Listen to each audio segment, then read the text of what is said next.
Good morning, everyone. This is an emergency live stream.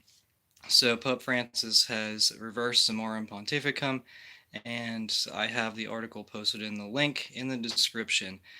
This is from Catholic News Agency. You can read the actual motu proprio from the Vatican. They have it linked in their article. Now, I haven't read through it. I've read Catholic News Agency's, um, their description of what is going to take place.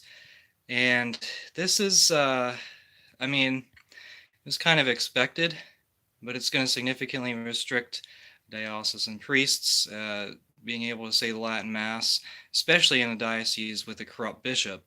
But then it's also going to restrict the communities of FSSP and Institute of Christ the King. Now, these communities are going to have to step up and reject the bullying that we're seeing from the corruption network, especially in the Vatican. But also, um, I have a few reactions here for Benedict.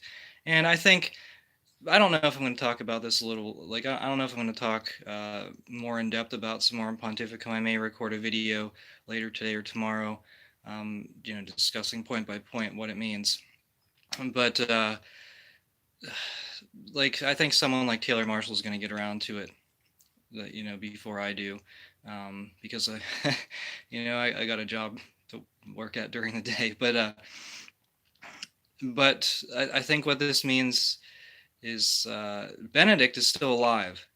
That was one of my reactions. Is that wow? This is a pretty bold move by Pope Francis. I mean, he's rejected Catholic doctrine in a few instances, but this is the first time I believe that he's specifically gone against something Benedict has promulgated. So, is Benedict going to be able to react, or is he indeed a prisoner in the Vatican? Because I'm sure Benedict's going to stand behind Summorum Pontificum. I mean, he was the one who was all about it. There were priests, there were some priests who were extremely upset because they they hate the Catholic faith. There were by priests, I mean bishops, cardinals. Some of them were extremely upset about Summorum Pontificum because they hate the Catholic faith. Um, and also, if Summorum Pontificum is abrogated, then we can get rid of this not we get rid of this crazy idea that the Latin Mass is the extraordinary form. One rite, two forms. That was never that was never reasonable, and so now we can just ditch that. And now the Latin Mass. I mean, we know that we can definitively say the Latin Mass is its own rite. And I had a video on that where I talked about the Latin Mass being its own rite and talked about the differences of different rites. So, um, yeah, we can get rid of that nonsense. And the SSPX, they're going to expand significantly, whatever the Vatican does, because we know right now that we're on the outside of the Francis Church. The Francis Church doesn't want Catholics who believe in the Catholic faith. And could you imagine the Church of Pachamama, how they would react if we banned their clown masses? How would they react to that? And see, these heretics, this is the thing, they hate the Latin Mass, and they want their clown masses.